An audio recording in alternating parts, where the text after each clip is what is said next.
ಕೀರ್ತಿ ಅಪ್ಪ ಅಮ್ಮನ ಮುದ್ದಿನ ಮಗಳು. ಅಪ್ಪ ಅಂತೂ ಒಂದಿನನೂ ಅವಳಿಗೆ ಬೈದವರಲ್ಲ, ಒಡೆದವರಲ್ಲ. ಸ್ವಲ್ಪ ತುಂಟತನ ಇದ್ರೂ ಒಳ್ಳೆ ಹುಡುಗಿನೇ. ಓದಿನಲ್ಲೂ ಮುಂಚೂಣಿಯಲ್ಲಿದ್ದಳು. ಓದು ಅಲ್ಲದೆ ಡ್ಯಾನ್ಸ್ ಅವಳ ನೆಚ್ಚಿನ ಹವ್ಯಾಸ ಆಗಿತ್ತು. ಯಾವುದಕ್ಕೂ ಕೊರಗುತ್ತಾ ಕೂರುವ ಜಾಯ್ಮಾನ್ದವಳಲ್ಲ. ಬಂದದ್ದನ್ನು ಸ್ವೀಕರಿಸುತ್ತಾ ಯಾವುದಕ್ಕೂ ತಲೆ ಕೆಡಿಸಿಕೊಳ್ಳದೆ ಮುನ್ನುಗ್ಗಿ ಹೋಗುವ ದಿಟ್ಟ ಹೆಣ್ಣು. ಡಿಗ್ರಿ ಮುಗಿಸಿದವಳಿಗೆ ಮುಂದೆ ಓದಬೇಕು ಅಂತ ಅನ್ನಿಸ್ಲಿಲ್ಲ. ಮನೆಯಲ್ಲಿ ಸುಮ್ಮನೆ ಕೂರುವ ಜಾಯ್ಮಾನ್ದವಳು ಮೊದಲೇ ಅಲ್ಲ. ಹಾಗಂತ ಬೇರೆಯವರ ಕೈ ಕೆಳಗೆ ಕೆಲಸ ಮಾಡಲು ಇಷ್ಟ ಇರಲಿಲ್ಲ. ಕೊನೆಗೆ ಅಪ್ಪನನ್ನು ಕಾಡಿ ಬೇಡಿ ಸಾಲಸೂಲಾದರೂ ಮಾಡಿಕೊಂಡು ತಾನಿಷ್ಟಪಟ್ಟು ಕಲಿತಿರುವ ಡ್ಯಾನ್ಸನ್ನು ಚಿಕ್ಕ ಮಕ್ಕಳಿಗೆ ಕಲಿಸುವ ಸಲುವಾಗಿ ಡ್ಯಾನ್ಸ್ ಕ್ಲಾಸನ್ನು ತೆರೆಯುತ್ತಾಳೆ. ಹೀಗೆ ಮಕ್ಕಳಿಗೆ ಡ್ಯಾನ್ಸ್ ಕಲಿಸುತ್ತಾ ಜಾಲಿಯಾಗಿ 1-2 ವರ್ಷ ನೂಕಿದಳು. ಅಷ್ಟರಲ್ಲಿ ಅವಳಮ್ಮ, ಏನೇ ಕೀರ್ತಿ, ಇನ್ನೆಷ್ಟು ವರ್ಷ ಅಂತ ಹೀಗೆ ಕುಣಿತಾ ಇರ್ತೀಯಾ? ನಾವು ನಿನಗೆ ಮದುವೆ ಮಾಡಬೇಕು ಅಂತ ಅಂದ್ಕೊಂಡಿದ್ದೇವೆ ಎಂದು ಹೊಸ ರಾಗ ತೆಗೆದರು. ಮದುವೆನ ಇಷ್ಟು ಬೇಗ? ಸಾಧ್ಯನೇ ಇಲ್ಲ. ಇವಾಗಾಗಿಲ್ಲ ಅಂದರೆ ಇನ್ನೇನು ಮುದುಕಿ ಆದಮೇಲೆ ಮದುವೆ ಆಗ್ತೀಯಾ? ನೋಡ್ ಕೀರ್ತಿ, ನಾನು ಅಪ್ಪ ಡಿಸೈಡ್ ಮಾಡಾಗಿದೆ. ನೀನು ಒಪ್ಕೊಬಿಡು. ಈ ವರ್ಷ ನಿನ್ನ ಮದುವೆ ಆಗಲೇಬೇಕು. ಎಲ್ಲದರಲ್ಲೂ ಹುಡುಗಾಟಿಕೆ ಅಲ್ಲ, ಪ್ರತಿಯೊಂದು ಆಗುವ ಸಮಯಕ್ಕೆ ಆದ್ರೇನೇ ಚಂದ. ಆಯಿತು ಕಣಮ್ಮ, ನಿಮ್ಮಿಷ್ಟ, ಏನಾದರೂ ಮಾಡ್ಕೊಳ್ಳಿ. ಮಗಳು ಮದುವೆಗೆ ಒಪ್ಪಿದ್ದೇ ತಂದೆ ತಾಯಿಯಲ್ಲಿ ಖುಷಿ ಇಮ್ಮಡಿಗೊಳಿಸಿತು. ಮಗಳ ಒಪ್ಪಿಗೆಗಾಗಿ ಕಾಯ್ತಾ ಇದ್ದ ಅಬ್ಬ ಮಗಳ ಒಪ್ಪಿಗೆ ಸಿಕ್ಕಿದ ತಕ್ಷಣ ವರಾನ್ವೇಷಣೆ ಶುರು ಮಾಡ್ತಾರೆ. ಅವರ ಅದೃಷ್ಟವೋ ಏನೋ, ನೋಡಿದ ಮೊದಲವರನೇ ಇಷ್ಟವಾದ. ಆತ ಕೂಡ ತಂದೆ ತಾಯಿಗೆ ಒಬ್ಬನೇ ಮಗ. ಹೆಸರು ವರುಣ್. ವಯಸ್ಸು 30ರ ಆಸುಪಾಸು. ನೋಡಲು ಸುರದ್ರೂಪಿಯಾಗಿದ್ದ. ಲವ್ ಅಟ್ ಫಸ್ಟ್ ಸೈಡ್ ಎಂಬಂತೆ ಹುಡುಗ ಹುಡುಗಿ ಪರಸ್ಪರ ಮೊದಲ ನೋಟದಲ್ಲಿ ಇಷ್ಟಪಟ್ಟರು. ಇನ್ನು ಅವನ ತಂದೆ ತಾಯಿಯಂತೂ ದೇವರಂತಹ ಮನುಷ್ಯರು. ಅವರ ತಲೆಯಲ್ಲಿ ಇದ್ದದ್ದು, ನಮ್ಮ ಮನೆಗೆ ಒಳ್ಳೆಯ ಸೊಸೆಯಾಗಿ ಬರುವುದಕ್ಕಿಂತ ಹೆಚ್ಚು ನಮ್ಮ ಮಗನಿಗೆ ಒಳ್ಳೆಯ ಹೆಂಡತಿಯಾಗಬೇಕು, ಅವನ ಕಷ್ಟ ಸುಖಕ್ಕೆ ಪಾಲುದಾರಳಾಗಿರಬೇಕು. ಹಾಗಾಗಿ ಒಳ್ಳೆಯ ಮನೆತನದ ಹುಡುಗಿಗಾಗಿ ಹುಡುಕಾಡುತ್ತಿದ್ದರು. ಕೀರ್ತಿ ಜೊತೆ ಮಾತನಾಡಿದಾಗ ಇವಳು ನಮ್ಮ ಮಗನಿಗೆ ತಕ್ಕನಾದ ಹೆಂಡತಿ ಆಗಬಲ್ಲಳು ಎಂಬ ನಂಬಿಕೆ ಬಂತು. ವರುಣ್ ಹಾಗೂ ಕೀರ್ತಿ ಕೂಡ ಜೊತೆಯಾಗಿ ಮಾತನಾಡಿ ಪರಸ್ಪರ ಅಭಿರುಚಿಗಳನ್ನು ವ್ಯಕ್ತಪಡಿಸಿದಾಗ ಇಬ್ಬರಲ್ಲೂ ಹೊಂದಾಣಿಕೆಯಾಗುತ್ತದೆ ಅಂತ ಅನಿಸಿದ ಮೇಲೆ ಈ ಮದುವೆಗೆ ಒಪ್ಕೋತಾರೆ. ಮದುವೆಯ ಮುಂಚೆ ಸರಳವಾಗಿ ನಿಶ್ಚಿತಾರ್ಥವನ್ನು ಮುಗಿಸಿ ದೀಪಾವಳಿಯ ಸಮಯಕ್ಕೆ ಹಸೆಮಣೆ ಏರಿದ್ರು. ಗಂಡ ಬಂಗಾರ ಆದರೆ ಅತ್ತೆ ಮಾವ ವಜ್ರದಂತಿದ್ರು. ಅವರಿಗೆ ಹೆಣ್ಣು ಮಕ್ಕಳು ಇರದ ಕಾರಣ ಕೀರ್ತಿಯನ್ನು ಮನೆ ಮಗಳಾಗಿ ಮನೆಗೆ ತುಂಬಿಸಿದ್ದರು. ಇಂತಹ ಅತ್ತೆ ಮಾವನನ್ನು ಪಡೆಯಲು ನಾನು ಪುಣ್ಯ ಮಾಡಿದ್ದೆ ಅಂತ ಮನಸ್ಸಿನಲ್ಲಿ ಅಂದುಕೊಳ್ಳುತ್ತಾಳೆ. ಸಂಸಾರದಲ್ಲಿ ಹೇಗಿರಬೇಕು, ಮನೆಯ ಜೊತೆಗೆ ಸಂಬಂಧಿಕರನ್ನು ಹೇಗೆ ಸಂಭಾಳಿಸಬೇಕು, ಯಾರ ಜೊತೆ ಹೇಗಿರಬೇಕು, ಹೀಗೆ ಎಲ್ಲ ಸಣ್ಣ ಪುಟ್ಟ ವಿಷಯಗಳನ್ನು ಕೂಡ ಕೀರ್ತಿಗೆ ಮನದಟ್ಟಾಗುವಂತೆ ಸೂಕ್ಷ್ಮವಾಗಿ ಹೇಳ್ತಾ ಇದ್ರು. ಅತ್ತೆ ಮಾವ ಒಂದಿನಾನೂ ಅವಳಲ್ಲಿ ಜೋರಾಗಿ ಮಾತನಾಡಿದವರಲ್ಲ. ಮದುವೆಗೆ ಮುಂಚೆ ಕೀರ್ತಿ ಯಾವತ್ತೂ ಅಡುಗೆ ಕೋಣೆಗೆ ಹೋದವಳೇ ಅಲ್ಲ. ಡ್ಯಾನ್ಸ್ ಅದು ಇದು ಅಂತ ಆದಷ್ಟು ಮನೆಯಿಂದ ಹೊರಗೆ ಇದ್ದವಳು. ಅವಳ ತಾಯಿಗೆ ಮಗಳು ಮದುವೆಯಾದ ನಂತರ ಗಂಡನ ಮನೆಯಲ್ಲಿ ಹೇಗೆ ಎಲ್ಲವನ್ನೂ ನಿಭಾಯಿಸಿಕೊಂಡು ಹೋಗ್ತಾಳೆ ಎಂಬ ಭಯ ಇತ್ತು. ಆದರೆ ಅವಳಿಗೆ ಸಿಕ್ಕ ದೇವತೆಯಂತಹ ಅತ್ತೆ ಸೊಸೆಯಲ್ಲಿ ಒಂದೂ ಕೆಲಸವನ್ನು ಮಾಡಿಸದೆ ಎಲ್ಲವನ್ನೂ ತಾವೇ ಮಾಡ್ತಾ ಇದ್ರು. ಒಂದು ಪಕ್ಷ ಅಮ್ಮನಿಂದಾದರೂ ಆ ವಿಚಾರಕ್ಕೆ ಸಣ್ಣ ಪುಟ್ಟ ಪೈಗುಳ ಸಿಗ್ತಾ ಇತ್ತು. ಆದರೆ ಇಲ್ಲಿ ಅತ್ತೆ ಮಾತ್ರ ತುಟಿಕ್ ಪಿಟಿಕ್ ಅನ್ನುತ್ತಿರಲಿಲ್ಲ. ಮುಖದಲ್ಲಿ ಒಂದು ಸಣ್ಣ ನಗು ಹೊತ್ತು ಸೊಸೆಯನ್ನು ಮಗಳ ರೂಪದಲ್ಲಿ ಕಂಡರು. ಅತ್ತೆ ಆಗಿರ್ತಾರೆ, ಈಗಿರ್ತಾರೆ, ಪ್ರತಿದಿನ ಏನಾದರೂ ಜಗಳ ಆಗುತ್ತೆ, ನಿನ್ನನ್ನು ಕಾಲ್ಕಸ ಮಾಡ್ತಾರೆ, ಗಂಡ ಹೆಂಡತಿಯಲ್ಲಿ ಜಗಳ ತಂದಿಡುತ್ತಾರೆ ಅಂತೆಲ್ಲ ತನ್ನ ಸುತ್ತಮುತ್ತ ಇದ್ದವರಿಂದ ಕೇಳಿದ್ದವಳಿಗೆ ತನ್ನ ಅತ್ತೆ ಇಷ್ಟು ನಯ ನಾಜೂಕಾಗಿ ತನ್ನಲ್ಲಿ ವರ್ತಿಸ್ತಾ ಇರುವುದನ್ನು ನೋಡಿ ಹಿಗ್ಗಿದಳು. ಅತ್ತೆ ಮಾವ ಗಂಡನ ಆರೈಕೆ ಬೆಟ್ಟದಷ್ಟು ಪ್ರೀತಿಯಿಂದ ಅಮ್ಮನ ನೆನಪು ಸಹ ಕಾಡಲಿಲ್ಲ. ಎಲ್ಲವೂ ಸುಸೂತ್ರವಾಗಿ ನಡೀತಾ ಇದ್ದಿದ್ದರಿಂದ ತುಂಬಾನೇ ಖುಷಿಯಾಗಿದ್ದಳು. ಇವಳು ಖುಷಿಯಾಗಿರುವುದನ್ನು ನೋಡಿ ತಂದೆ ತಾಯಿ ನಿಟ್ಟುಸಿರು ಬಿಟ್ಟಿದ್ದರು. ಅತ್ತೆ ಮಾವ ಗಂಡನ ಅಪ್ಪಣೆ ಪಡೆದು ಮತ್ತೆ ಡ್ಯಾನ್ಸ್ ಕ್ಲಾಸ್ ಶುರು ಹಚ್ಚಿಕೊಂಡು ಹೀಗೆ ಸಮಯ ಕಳೆಯುತ್ತಾ ಹೋಯಿತು. ಮದುವೆಯಾಗಿ 8 ತಿಂಗಳು ಕಳೆಯುವುದರ ಒಳಗೆ ಗಂಡ ಹೆಂಡತಿಯಿಂದ ಸಿಹಿ ಸುದ್ದಿಯೊಂದು ಹೊರಬಿದ್ದಿತು. ಎರಡೂ ಮನೆಯವರಿಗೂ ಸಂತಸ ತುಂಬಿ ಬಂದಿತ್ತು. ಈ ಪರಿಸ್ಥಿತಿಯಲ್ಲಿ ಅವಳು ಕುಣಿಯುವ ಹಾಗೆ ಇರಲಿಲ್ಲ. ಹಾಗಾಗಿ ಡ್ಯಾನ್ಸ್ ಕ್ಲಾಸನ್ನು ಕ್ಲೋಸ್ ಮಾಡಬೇಕಾಗಿ ಬಂತು. ಈಗ ಒಬ್ಬನ ಸಂಪಾದನೆಯಿಂದ ಮನೆ ನೆಡಬೇಕಾಗಿತ್ತು. ಇದೇನು ವರುಣ್ಗೆ ಕಷ್ಟ ಆಗಿರಲಿಲ್ಲ. 7ನೇ ತಿಂಗಳಿನಲ್ಲಿ ಭರ್ಜರಿಯಾಗಿ ಸೀಮಂತ ಶಾಸ್ತ್ರ ಮುಗಿಸಿದ್ರು. ಮುಂದೆ 9 ತಿಂಗಳು ಕಳೆದು ಕೀರ್ತಿ ಮುದ್ದಾದ ಹೆಣ್ಣು ಮಗುವಿಗೆ ಜನ್ಮ ನೀಡಿದಳು. ಮನೆಯಲ್ಲಿ ಲಕ್ಷ್ಮಿಯ ಆಗಮನದಿಂದ ಖುಷಿ ತುಂಬಿ ತುಳುಕುತ್ತಿತ್ತು. ಮೊದಲ ಬಾಣಂತನ ಅಮ್ಮನಿಗೆ ಮಾಡಲು ಮನಸ್ಸಿದ್ದರಿಂದ ಅಪ್ಪ ಅಮ್ಮನ ಒತ್ತಾಯಕ್ಕಾಗಿ ತವರು ಮನೆಗೆ ಸೇರಿದಳು. ಅಲ್ಲಿ ತೊಟ್ಟಿಲ ಶಾಸ್ತ್ರವೂ ಶಾಸ್ತ್ರೋಕ್ತವಾಗಿ ನಡೆಯಿತು. ಮಗುವಿಗೆ 3 ತಿಂಗಳು ತುಂಬುವಷ್ಟರಲ್ಲಿ ಕೀರ್ತಿ ಮತ್ತೆ ಗಂಡನ ಮನೆಗೆ ಸೇರಿದಳು. ಹೀಗೆ ಸಮಯ ಸಾಗ್ತಾ ಇತ್ತು. ಕೀರ್ತಿ ಮತ್ತೊಮ್ಮೆ ಗರ್ಭಿಣಿಯಾಗುತ್ತಾಳೆ. 2ನೇ ಮಗು ಗಂಡು ಮಗುವಾಯಿತು. ಮನೆಯಲ್ಲಿ ಖುಷಿ ಇಮ್ಮಡಿಯಾಯಿತು. ಜೊತೆಗೆ 2 ಮಕ್ಕಳ ಜೊತೆಗೆ ಅವರ ಸಂಸಾರ ಪೂರ್ತಿಯಾಯಿತು. ಮದುವೆಯಾಗಿ 5 ವರ್ಷದ ಒಳಗೆ 2 ಮಕ್ಕಳ ತಾಯಿಯಾಗಿ ಅತ್ತೆ ಮಾವನ ಸೇವೆ ಮಾಡುತ್ತಾ ಕೀರ್ತಿ ಅಪ್ಪಟ ಗೃಹಿಣಿಯಾಗಿದ್ದಳು. ವರುಣ್ ಕೂಡ ಈ ಪುಟ್ಟ ಸಂಸಾರದೊಂದಿಗೆ ಖುಷಿಯಾಗಿದ್ದ. ಅತ್ತೆ ಮಾವ ಮಕ್ಕಳ ಜೊತೆ ಆಟ ಆಡ್ತಾ ತಮ್ಮ ಇಳಿ ವಯಸ್ಸಿನ ದಿನಗಳನ್ನು ಕಳೀತಾ ಇದ್ರು. ಕೀರ್ತಿ ತನ್ನ ಸಂಸಾರದಲ್ಲಿ ಮುಳುಗಿ ಹೋದ್ದರಿಂದ ಮತ್ತೆ ತನ್ನ ಡ್ಯಾನ್ಸ್ ಕ್ಲಾಸನ್ನು ಶುರು ಮಾಡಲು ಸಾಧ್ಯವಾಗಲಿಲ್ಲ. ಕಾಲಚಕ್ರ ಉರುಳುತ್ತಿದ್ದಂತೆ ಮಕ್ಕಳು ಬೆಳೀತಾ ಇದ್ರು. ಇಷ್ಟು ವರ್ಷ ಸಂಸಾರದ ಖರ್ಚನ್ನು ಸರಾಗವಾಗಿ ತೂಗಿಸಿಕೊಂಡು ಹೋಗ್ತಾ ಇದ್ದ ವರುಣ್ಗೆ ಇತ್ತೀಚೆಗೆ ಸಂಸಾರದ ಭಾರ ಹೆಚ್ಚಾಗುತ್ತಿತ್ತು. ಎಷ್ಟು ದುಡಿದರೂ ಕಡಿಮೆ ಅನಿಸ್ತಿತ್ತು. ಕೀರ್ತಿಗೆ ಗಂಡನ ಕಷ್ಟ ಅರ್ಥವಾಗುತ್ತಿದ್ದರೂ ಈ ಇಳಿ ವಯಸ್ಸಿನಲ್ಲಿ ಮಕ್ಕಳ ಜವಾಬ್ದಾರಿಯನ್ನು ಅತ್ತೆ ಮಾವನ ತಲೆಗೆ ಹಾಕಿ ತಾನು ಮತ್ತೆ ದುಡಿಯಲು ಹೇಗೆ ಹೋಗುವುದು ಎಂದು ಚಿಂತಿಸ್ತಾ ಇದ್ಲು. ಮಗ ಸೊಸೆಯ ಈ ಪರಿಸ್ಥಿತಿ ಅತ್ತ ಮಾವನಿಗೆ ಗೊತ್ತಾಗದೇ ಇರಲಿಲ್ಲ. ಸೊಸೆಯನ್ನ ಕರೆದು, ಕೀರ್ತಿ, ನೀನು ವರುಣ್ ಯಾವುದಕ್ಕಾಗಿ ಚಿಂತೆ ಮಾಡ್ತಾ ಇದ್ದೀರಾ ಅಂತ ನಮಗೆ ಗೊತ್ತಾಗುತ್ತೆ. ಈಗಿನ ಕಾಲದಲ್ಲಿ ಒಬ್ಬನೇ ದುಡಿದು ಸಂಸಾರ ತೂಗಿಸುವುದು ಕಷ್ಟವೇ. ನಿಮ್ಮ ಮಾವನವರಿಗೆ ಬರುವ ಪೆನ್ಷನ್ ಹಣದಲ್ಲಿ ನಮ್ಮ ಖರ್ಚು ಹೇಗೋ ಹೋಗಬಹುದು. ಆದರೆ ಮಕ್ಕಳು ದೊಡ್ಡವರಾಗುತ್ತಿದ್ದಂತೆ ಖರ್ಚು ಹೆಚ್ಚುತ್ತಾ ಹೋಗುತ್ತೆ. ನಿನಗೆ ಕೆಲಸಕ್ಕೆ ಮತ್ತೆ ಹೋಗಬೇಕು ಅಂತ ಅನಿಸಿದ್ರೆ ಖಂಡಿತ ನೀನು ಹೋಗು. ಮಕ್ಕಳ ಬಗ್ಗೆ ಆಲೋಚನೆ ಬೇಡ. ಅವರ ಜವಾಬ್ದಾರಿ ನಮ್ಮದು. ದೇವರ ದಯೆಯಿಂದ ಮೊಮ್ಮಕ್ಕಳ ಆರೈಕೆ ಮಾಡುವಷ್ಟು ನಮ್ಮ ಕೈಕಾಲು ಗಟ್ಟಿಯಾಗಿದೆ ಎಂದಾಗ ಕೀರ್ತಿ ಹಾಗೂ ವರುಣ್ಗೆ ಒಂದು ದೊಡ್ಡದಾದ ಭಾರ ಇಳಿಯಿತು. ಕೀರ್ತಿ ಮತ್ತೆ ಡ್ಯಾನ್ಸ್ ಕ್ಲಾಸ್ ಶುರು ಮಾಡ್ತಾಳೆ. ಅವಳ ಸಂಪಾದನೆ ವರುಣ್ಗೆ ಸ್ವಲ್ಪ ಮಟ್ಟಿಗೆ ಆಧಾರವಾಗುತ್ತೆ. ಇತ್ತ ಅತ್ತೆ ಮಾವ ಸೇರಿಕೊಂಡು 2 ಮಕ್ಕಳನ್ನು ಚೆನ್ನಾಗಿ ನೋಡ್ಕೊಳ್ತಾ ಇದ್ರು. ಇಂತಹ ಅತ್ತೆ ಮಾವನ ಪಡೆಯೋಕೆ ನಾವು ಪುಣ್ಯ ಮಾಡಿರ್ಬೇಕೆಂದು ಕೀರ್ತಿ ವರುಣ್ ಬಳಿ ಪ್ರತಿ ಸಲ ಹೇಳ್ತಾ ಇದ್ಲು. ಅಲ್ಲದೆ ಕೊನೆಯವರೆಗೂ ನಾವೆಲ್ಲ ಹೀಗೆ ಒಟ್ಟಾಗಿರಬೇಕು, ಯಾವ ಕಾರಣಕ್ಕೂ ನಮ್ಮ ಮಧ್ಯ ಯಾವುದೇ ವೈಮನಸ್ಸು ಬರಬಾರ್ದು ಎಂದೆಲ್ಲ ಯೋಚಿಸ್ತಾ ಇದ್ದದ್ದಲ್ಲದೆ ಗಂಡನಲ್ಲಿಯೂ ಈ ಮಾತನ್ನು ವ್ಯಕ್ತಪಡಿಸಿದ್ದಳು. ಆದರೆ ದಿನ ಕಳೀತಾ ಇದ್ದಂತೆ ಅವರ ಆ ತುಂಬು ಕುಟುಂಬದಲ್ಲಿ ಯಾವುದೋ ಬಿರುಗಾಳಿ. ಯಾರ ಕೆಟ್ಟ ದೃಷ್ಟಿ ಬಿತ್ತೋ ಏನೋ, ಅಥವಾ ಒಳ್ಳೆಯದು ಬಯಸುವವರಿಗೆ ಕೆಟ್ಟದ್ದೇ ಆಗೋದು ಎಂಬ ಮಾತಿನಂತೆ ವರುಣ್ ಕೆಲಸ ಮಾಡ್ತಾ ಇದ್ದ ಕಂಪನಿ ದಿವಾಳಿ ಆಯಿತು. ಎಲ್ಲರೂ ಕೆಲಸ ಕಳೆದುಕೊಂಡ್ರು. ವರುಣ್ಗಂತೂ ಮುಂದಿನ ಭವಿಷ್ಯ ಕಣ್ಮುಂದೆ ಬಂತು. ವಯಸ್ಸಾದ ಅಪ್ಪ ಅಮ್ಮ, ಬೆಳೀತಾ ಇರುವ ಮಕ್ಕಳು ಒಂದು ಕಡೆಯಾದರೆ ನನ್ನನ್ನೇ ನಂಬಿ ಬಂದ ಹೆಣ್ಣನ್ನು ಹೊರಗಡೆ ಕೆಲಸಕ್ಕೆ ಕಳುಹಿಸಿ ತಾನು ಕೆಲಸ ಕಳೆದುಕೊಂಡು ಮನೆಯಲ್ಲಿ ಕೂರುವುದು ಅಸಹನೀಯವೆನಿಸಿತು. ಮತ್ತೆ ಅದರ ಬಗ್ಗೆ ಯೋಚನೆ ಮಾಡಿ ತಲೆ ಕೆಟ್ಟೋಗಿತ್ತು. ಹಾಗಂತ ಸುಮ್ಮನೆ ಕೂತಿರಲಿಲ್ಲ. ವರುಣ್ ಪ್ರತಿದಿನ ಹುಮ್ಮಸ್ಸಿನಿಂದ ಎದ್ದು ಬೇರೆ ಕೆಲಸದ ಹುಡುಕಾಟಕ್ಕಾಗಿ ಸಂದರ್ಶನಕ್ಕೆ ತೆರಳುತ್ತಿದ್ದ. ಆದರೆ ಬರುವಾಗ ಸಪ್ಪೆ ಮುಖ ಹೊತ್ತು ಬರುವನು. ಇತ್ತ ಡ್ಯಾನ್ಸ್ ಕ್ಲಾಸ್ ನಡೆಸುತ್ತಾ ಅದರಿಂದ ಬರುತ್ತಿದ್ದ ಅಲ್ಪ ಸ್ವಲ್ಪ ಹಣದಲ್ಲಿ ಹೊಟ್ಟೆಗೆ ಸಾಲ್ತಿರಲಿಲ್ಲ. ಇನ್ನು ಬೇರೆ ಖರ್ಚು, ಮಕ್ಕಳ ಖರ್ಚು ದಂಪತಿಗಳಿಗೆ ದೊಡ್ಡ ತಲೆನೋವಾಗಿತ್ತು. ಎಲ್ಲೂ ಕೆಲಸ ದೊರಕದೆ ಹೋದಾಗ ವರುಣ್ ಮಂಕಾದ. ಅಪ್ಪ ಅಮ್ಮ, ಹೆಂಡತಿ ಎಲ್ಲರೂ ಅವನಿಗೆ ಧೈರ್ಯ ತುಂಬುತ್ತಿದ್ರು. ಒಳಗೊಳಗೆ ಮುಂದೇನು ಎಂಬ ಭಯ ಅವರಿಗೂ ಕಾಡ್ತಿತ್ತು. ಮಗನ ಅವಸ್ಥೆ ನೋಡಲಾಗದೆ ಅಪ್ಪ ತಾನು ಕೂಡಿಟ್ಟ ಹಣವನ್ನು ಮಗನ ಕೈಯಲ್ಲಿಟ್ಟು, ನೋಡು ಮಗ, ಈ ಹಣ ನಾನು ಕಷ್ಟಪಟ್ಟು ದುಡಿದು ನಮ್ಮಿಬ್ಬರ ಇಳಿ ವಯಸ್ಸಿನ ಖರ್ಚಿಗೆ ಅಂತ ಇಟ್ಕೊಂಡ ಹಣ. ಆದರೆ ಈಗ ನೀನಿರುವ ಪರಿಸ್ಥಿತಿಯಲ್ಲಿ ಈ ಹಣದ ಅವಶ್ಯಕತೆ ನನಗಿಂತ ಜಾಸ್ತಿ ನಿನಗಿದೆ. ನನ್ನ ಮಗ ಹಾಗೂ ಸೊಸೆ ನಮಗೆ 3 ಹೊತ್ತಿನ ಊಟಕ್ಕೇನು ಕಡಿಮೆ ಮಾಡಿಲ್ಲ. ಅಂಥದ್ರಲ್ಲಿ ಈ ಹಣನ ಇಟ್ಕೊಂಡು ನಾನೇನು ಮಾಡಲಿ ಎನ್ನುತ್ತಾ ತಾವು ಕೂಡಿಟ್ಟ ಹಣವನ್ನು ಮಗನ ಕೈಯಲ್ಲಿ ಇಟ್ಟರು. ಏನಾದರೂ ಸಣ್ಣ ವ್ಯವಹಾರ ನಡೆಸೆಂದು ಸಲಹೆ ನೀಡುತ್ತಾರೆ. ವರುಣ್ ಹಾಗೂ ಕೀರ್ತಿಗೆ ಅಪ್ಪ ಅಮ್ಮ ಮತ್ತೊಮ್ಮೆ ಆಸರೆಯಾದರು.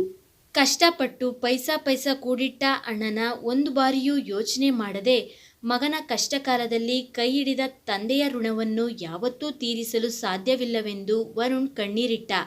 ಜೊತೆಗೆ ಹೇಗಾದರೂ ಮಾಡಿ ಚೆನ್ನಾಗಿ ದುಡಿದು ಮೊದಲು ಅಪ್ಪನ ಈ ಋಣ ತೀರಿಸಿಕೊಳ್ಬೇಕೆಂದು ಪಣ ತೊಡುತ್ತಾನೆ.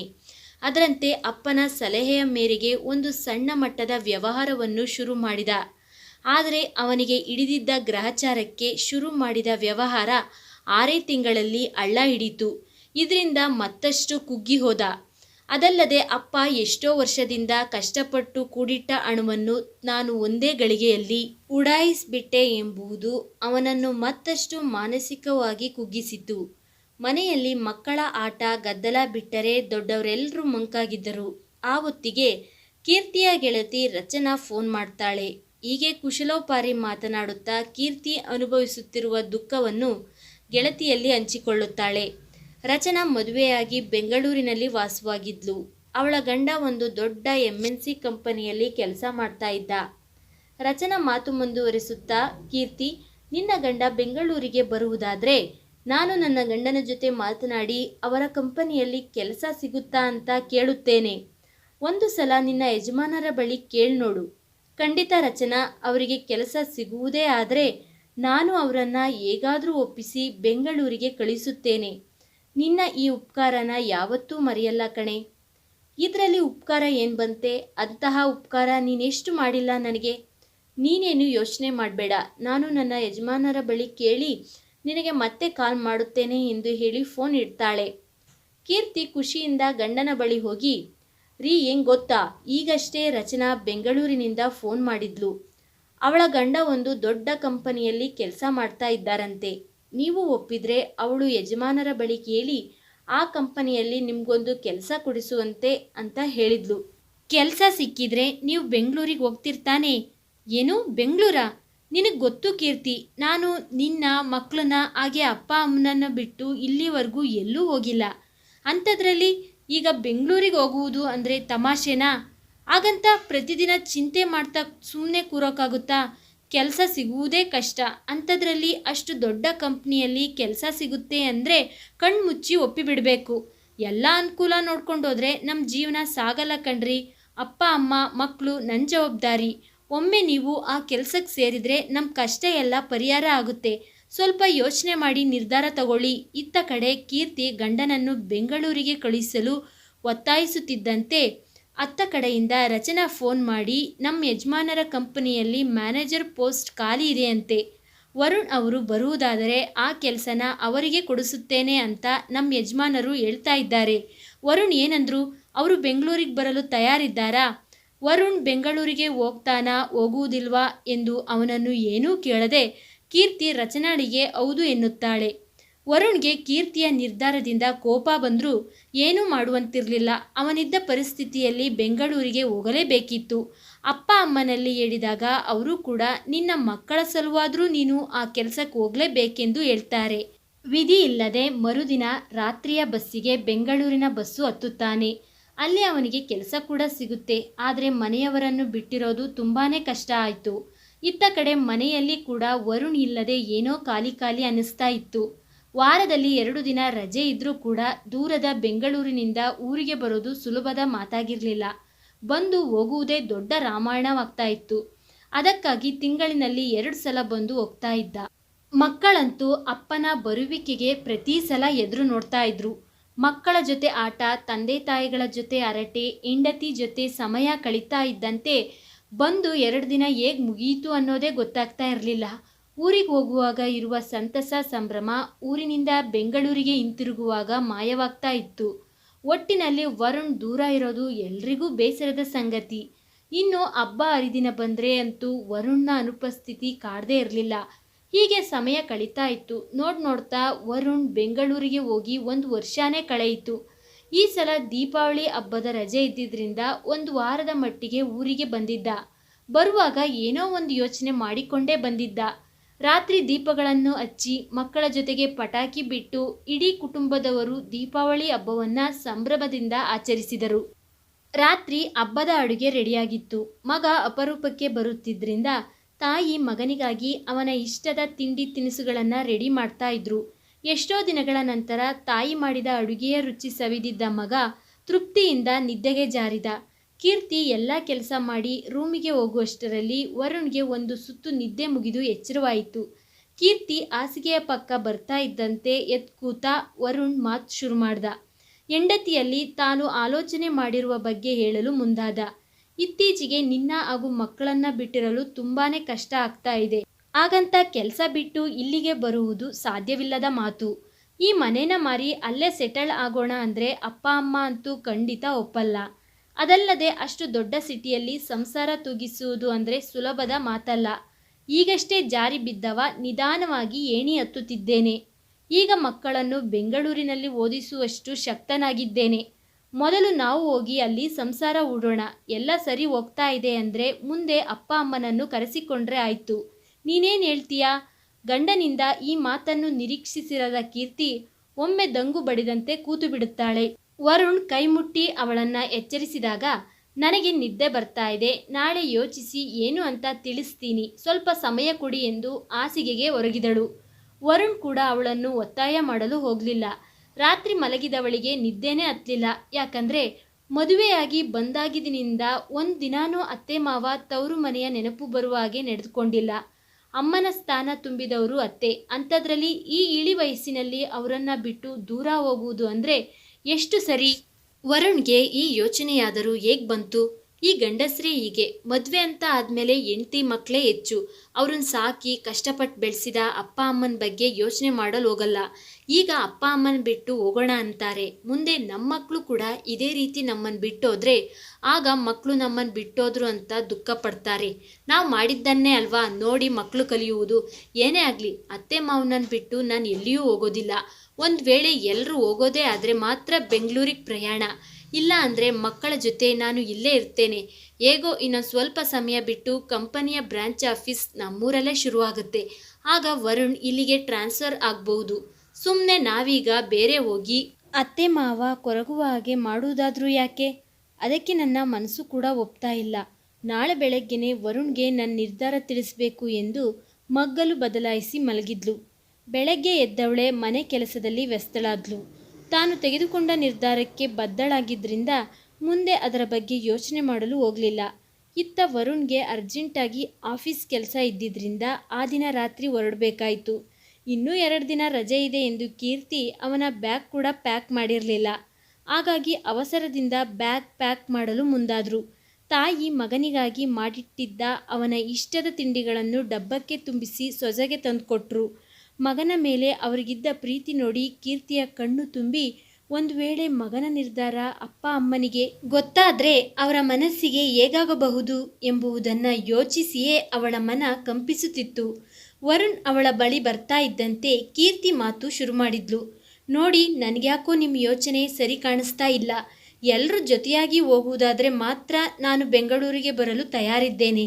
ಅಪ್ಪ ಅಮ್ಮ ಬರುವುದಿಲ್ಲ ಅಂದರೆ ನಾನು ಕೂಡ ಬರುವುದಿಲ್ಲ. ಅದಲ್ಲದೆ ಕಷ್ಟಪಟ್ಟು ಡ್ಯಾನ್ಸ್ ಕ್ಲಾಸ್ನ ಒಂದು ಹಂತಕ್ಕೆ ತಂದು ನಿಲ್ಲಿಸಿದ್ದೇನೆ.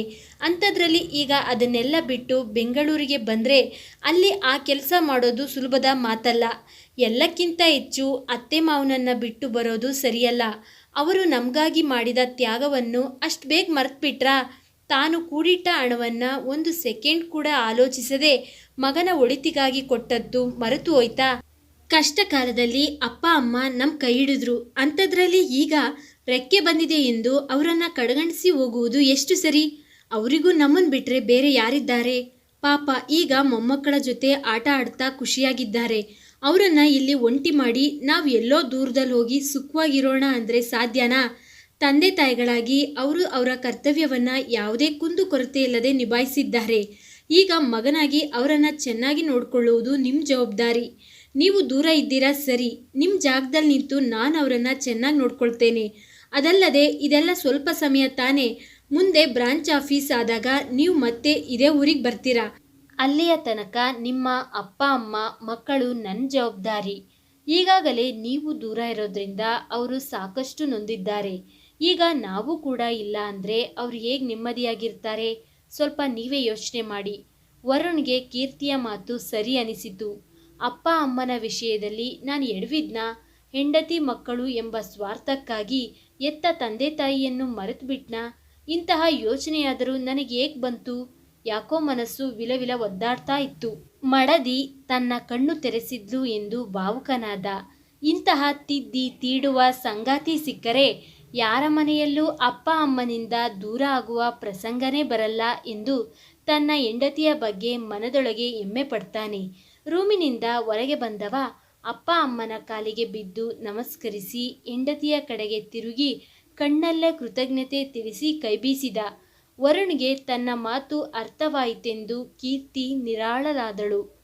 ಈ ಕತೆ ನಿಮ್ಮೆಲ್ಲರಿಗೂ ಇಷ್ಟವಾದರೆ ಲೈಕ್ ಮಾಡಿ, ಶೇರ್ ಮಾಡಿ ಮತ್ತು ಸಬ್ಸ್ಕ್ರೈಬ್ ಮಾಡ್ಕೊಳ್ಳಿ. ಮತ್ತೊಂದು ಕಥೆಯೊಂದಿಗೆ ಭೇಟಿಯಾಗೋಣ. ಧನ್ಯವಾದಗಳು.